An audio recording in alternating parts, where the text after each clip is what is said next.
فقالت له: والله والله مرتين لحفر بئر بإبرتين،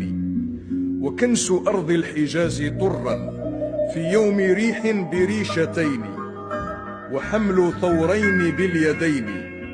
ونزع طودين شامخين، وغسل عبدين أسودين حتى يصير كأبيضين، ولا وقوفي على باب لئيم يضيع فيه ماء عين. فقالت له: والله والله مرتين لحفر بئر بإبرتين، وكنس أرض الحجاز طرا في يوم ريح بريشتين، وحمل ثورين باليدين، ونزع طودين شامخين، وغسل عبدين أسودين حتى يصير كأبيضين،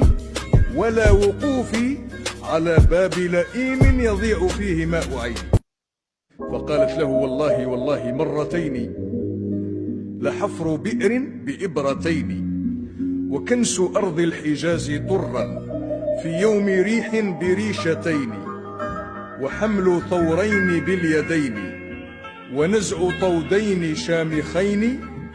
وغسل عبدين أسودين حتى يصير كأبيضين،